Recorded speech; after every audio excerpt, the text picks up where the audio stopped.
बुध ग्रह सौरमंडल के सबसे नजदीक ग्रहों में से एक है। वैदिक ज्योतिष में बुध ग्रह को सभी ग्रहों का राजकुमार माना गया है। आमतौर पर बुध को हम शुभ फलदाता ग्रह के रूप में जानते हैं, लेकिन कुछ विशेष परिस्थितियों में बुध आपके जीवन में नकारात्मक प्रभाव भी डालते हैं। उदाहरण के तौर पर अगर बुध कुंडली में छठे, आठवें या 12वें भाव पर विराजमान है तो वह कुंडली में नकारात्मक परिणाम देने वाले हो जाते हैं। बुध ग्रह को देवदूत के रूप में माना जाता है और सभी 12 राशियों में मिथुन और कन्या राशि के अधिपति बुध ग्रह को माना गया है। किसी भी जातक के जीवन में यह ग्रह बुद्धि, गणित, वाणिज्य और संचार के कारक ग्रह माने गए हैं। वह जातक जिनकी कुंडली में बुध मजबूत अवस्था में होते हैं, वह व्यक्ति आमतौर पर हाजिर जवाब होता है और गणित और वाणिज्य जैसे विषयों पर उन व्यक्तियों की पकड़ बहुत मजबूत होती है। शरीर के विभिन्न हिस्से जैसे बाह, कान, फेफड़े, तंत्रिका तंत्र और व्यक्ति की त्वचा पर बुध का आधिपत्य है। बुध वर्ष 2021 में 18 अक्टूबर 2021 को सोमवार की रात 8:46 पर कन्या राशि में मार्गी हो जाएंगे। अपनी स्वराशि कन्या राशि में यह 22 दिनों तक गोचर करने के बाद 2 नवंबर 2021 को तुला राशि में गोचर करेंगे। जो जातक बुध के वक्री होने से मानसिक तनाव और चिड़चिड़ापन महसूस कर रहे थे, उन्हें अब इस तरह की परेशानियों से मुक्ति मिलने की उम्मीद बनती है। वो लोग इस समय अवधि में राहत की सांस ले सकते हैं, क्योंकि बुध ग्रह अपनी उच्च राशि में मार्गी होने जा रहे हैं, जो कि जातकों को अनुकूल फलों की प्राप्ति करवाएगा। बुध ग्रह संचार, यात्रा, भाई बहन, पड़ोसी, सहकर्मियों का समर्थन और कई नौकरियों को प्रभावित करेगा। व्यवसाय से संबंधित योजनाओं, बातचीत और ऐसे सौदे जो कई समय से अटके हुए थे, उन्हें बुध ग्रह इस समय अवधि में गति देने का कार्य करेंगे। बुध के मार्गी होने के साथ कार्य क्षेत्र में मौजूद सारी बधी हुई ऊर्जा मुक्त होकर कार्य प्रणाली को सकारात्मक रूप से बेहतर करने में सहायक सिद्ध हो सकती है, जिसके फलस्वरूप जातक अपने कार्य क्षेत्र में जुड़ी समस्याओं का व्यवहारिक समाधान पाने और कार्य क्षेत्र में रचनात्मक बदलाव लाने में सफल हो सकते हैं। इस समय अवधि में किसी भी कार्य को करते हुए जातक उसकी बारीकियों पर पैनी नजर रखेंगे और साथ साथ कार्य को पूरा करने में कुशलता, स्वच्छता और सही प्रक्रिया का विशेष रूप से ध्यान देंगे। तो बुध के इस अपनी स्वराशि में मार्गी से हमारी जो 12 राशियां हैं, उसमें से प्रथम की 6 राशियां किस प्रकार से प्रभावित होंगी, इसके बारे में हम आज की वीडियो में चर्चा करेंगे, जिसमें हम आज मेष, वृष, मिथुन, कर्क, सिंह, कन्या, इन 6 राशियों के बारे में हम आज की वीडियो में चर्चा करेंगे। बाकी बची हुई 6 राशियों के बारे में हम कल की वीडियो में चर्चा करेंगे। तो वीडियो की शुरुआत करने से पहले अगर कोई दर्शक चैनल पर नए हैं तो चैनल को जरूर सब्सक्राइब कीजिए, साथ ही साथ बेल नोटिफिकेशन भी ऑन कर लीजिए, जिससे चैनल पर अपलोड होने वाली हर एक वीडियो का नोटिफिकेशन आपके पास सबसे पहले पहुंचे। तो चलिए शुरुआत करते हैं और जानते हैं आज की अपनी प्रथम राशि मेष राशि से। मेष राशि के जातकों के लिए बुध तीसरे और छठे भाव के स्वामी होते हैं। इस गोचर की अवधि में वह आपके रोग, ऋण, रिपु के छठे भाव में मार्गी होने जा रहे हैं। इस समय अवधि में आपके मन में नई शुरुआत करने और नया अनुभव प्राप्त करने की इच्छा प्रबल हो सकती है। साथ ही साथ बुध के मार्गी होने से मेष राशि के जातकों के अंदर महत्वाकांक्षाओं में वृद्धि देखी जाएगी। यह समय आपके लिए अपने कौशल को निखारने, अपने लिए समय निकालने और उन सभी कागजी कार्यों से छुटकारा पाने के लिए अनुकूल है जो लंबे समय से आपको परेशानी दे रहे थे। आर्थिक तौर पर यह समय आपके लिए औसत रह सकता है। वहीं पारिवारिक जीवन में इस समय अवधि में तनावपूर्ण माहौल रहने की आशंका बन रही है। स्वास्थ्य की दृष्टिकोण से यह अवधि आपके लिए अच्छी रहेगी। हालांकि अत्यधिक कार्यभार की वजह से आपको इस समय अवधि के दौरान कुछ मानसिक तनाव का सामना करना पड़ सकता है। ऐसे में आपको इस समय अवधि में योग और ध्यान का सहारा लेना चाहिए, जिससे आपके अंदर जो मानसिक तनाव में वृद्धि हो रही है उसमें कमी आ सके। इस मार्गी अवस्था को शुभ करने के लिए बुधवार के दिन व्रत रखें। बात करते हैं वृषभ राशि की। वृषभ राशि के जातकों के लिए बुध दूसरे और पंचम भाव के स्वामी होते हैं। इस मार्गी अवस्था में वह आपके शिक्षा, संतान और रोमांच के पंचम भाव पर मार्गी होने जा रहे हैं। इस समय अवधि में आपके अंदर रचनात्मक कौशल में वृद्धि हो सकती है।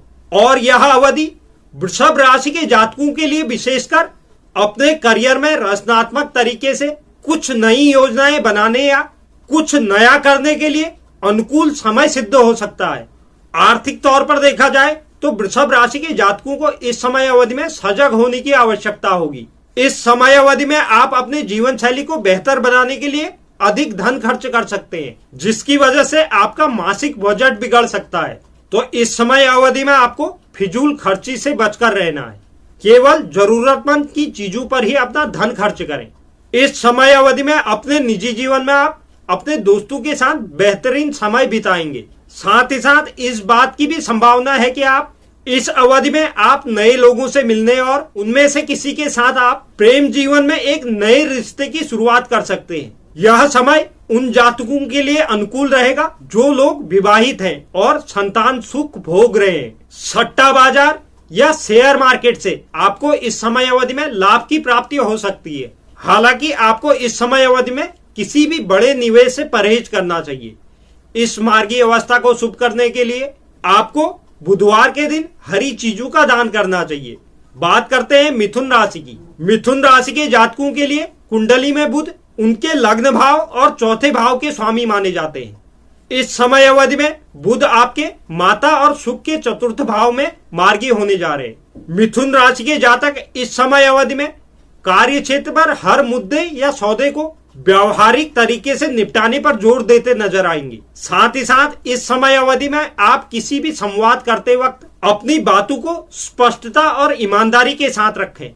ऐसे में यह अवधि मिथुन राशि के जातकों के लिए किसी के साथ भी अपना विचार साझा करने के लिए बेहद ही अनुकूल रह सकती है, क्योंकि इस समय अवधि में आपके द्वारा कही गई बात को सराहा जा सकता है। निजी जीवन में भी इस समय अवधि में आपके भाइयों का आपको भरपूर सहयोग प्राप्त होगा और इस समय अवधि में आप अपने परिवार के साथ सुखद पल बिताने में सफल रहेंगे। मिथुन राशि के जातक इस समय अवधि में अपने परिवार को लेकर सजग नजर आ सकते हैं और परिवार के सदस्यों के सुख सुविधाओं का आप इस समय अवधि में ख्याल रखेंगे। आर्थिक तौर पर देखा जाए तो आप इस समय अवधि में संपत्ति से लाभ अर्जित कर सकते हैं। हालांकि इस समय अवधि में आपको स्वास्थ्य से संबंधित समस्याएं परेशान कर सकती हैं।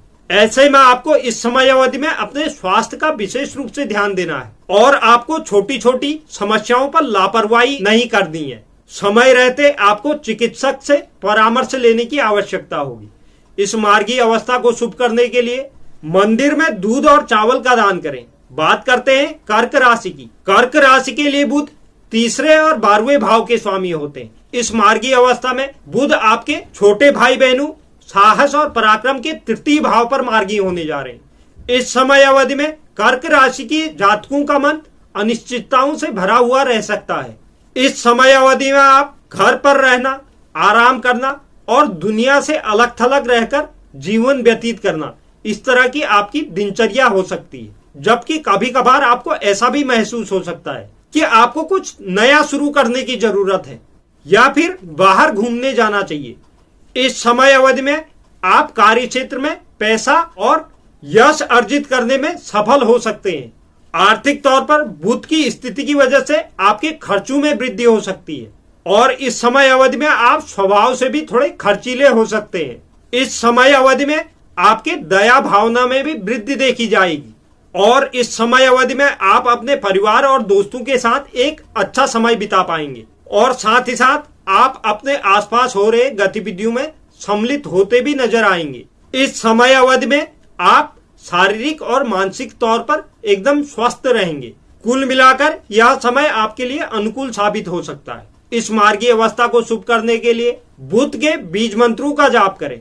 बात करते हैं सिंह राशि की। सिंह राशि के जातकों के लिए बुध दूसरे और 11वें भाव के स्वामी होते हैं। इस मार्गीय अवस्था में वाणी, कुटुंब और धन के द्वितीय भाव में बुध मार्गी होने जा रहे हैं। इस समय अवधि में सिंह राशि के जातकों को अपनी आरामदायक जीवन को छोड़कर अपने सपनों को पूरा करने की इच्छा प्रबल हो सकती है।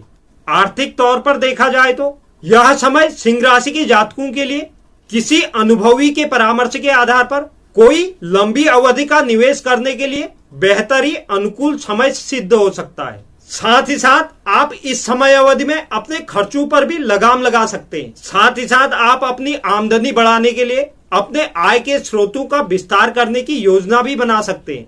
बुध की मार्गीय अवस्था की वजह से आपका जो झुकाव होगा वह धार्मिक गतिविधियों की ओर होगा। साथ ही साथ आप इस समय अवधि में किसी लंबी दूरी की यात्रा पर भी जाने का विचार बना सकते हैं, जिससे आपको लाभ होने की संभावना बन रही है। वहीं आपका निजी जीवन इस समय अवधि में खुशहाल रह सकता है। स्वास्थ्य के नजरिए से अगर हम देखें तो इस अवधि में आप स्वयं को ऊर्जा से भरा हुआ महसूस करेंगे। इस मार्गीय अवस्था को शुभ करने के लिए इस समय अवधि में आपको मदिरा और मांस का सेवन करने से परहेज करना चाहिए। बात करते हैं आज की अपनी अंतिम राशि कन्या राशि की। कन्या राशि के जातकों के लिए बुध लग्न भाव और दशम भाव के स्वामी होते हैं। इस समय अवधि में वह आपके आत्मा के प्रथम भाव यानी लग्न भाव में मार्गी होने जा रहे हैं। इस समय अवधि में आप काफी मिलनसार और बातूनी हो सकते हैं। आप इस समय अवधि में काफी समय सोशल नेटवर्किंग साइट और संचार के उपकरणों जैसे लैपटॉप, मोबाइल आदि पर अपना समय व्यतीत कर सकते हैं। साथ ही साथ आप इस समय अवधि में किसी भी परिस्थिति का डटकर सामना करते हुए नजर आएंगे और आपको इससे सफलता मिलने की प्रबल संभावना बनती नजर आ रही है। आर्थिक तौर से भी यह समय आपके लिए अनुकूल साबित होगा। इस समय अवधि में आप अच्छे और लाभदायक आर्थिक निवेश करने में सफल रहेंगे। वहीं संभावना है कि निजी जीवन में आप इस दौरान आप काफी सामाजिक रहेंगे और अपने दोस्तों और परिवार के साथ ज्यादा से ज्यादा समय बिताने और उनसे मिलने की योजना बना सकते हैं। कन्या राशि के जातकों का वैवाहिक जीवन इस समय अवधि में सुखद रहने की उम्मीद बन रही है। इस समय अवधि में स्वास्थ्य के दृष्टिकोण से मानसिक और शारीरिक तौर पर स्वयं को स्वस्थ महसूस कर सकते हैं। इस मार्गीय अवस्था को शुभ करने के लिए आपको बुधवार के दिन हरे वस्त्र धारण करने चाहिए। तो यह था बुध का मार्गी होना, जिससे हमारी प्रथम की 6 राशियों पर इस तरह का प्रभाव पड़ने जा रहा है। उम्मीद करता हूं आपको यह जानकारी पसंद आई होगी। जो भी दर्शक चैनल पर नए हैं, चैनल को आप जरूर सब्सक्राइब कीजिए। साथ ही साथ बेल नोटिफिकेशन भी ऑन कर लीजिए, जिससे चैनल पर अपलोड होने वाली हर एक वीडियो का नोटिफिकेशन आपके पास सबसे पहले पहुंचे। और साथ ही साथ वीडियो को लाइक कीजिए और शेयर कीजिए और कमेंट बॉक्स में अपनी राय भी जरूर लिखें। धन्यवाद।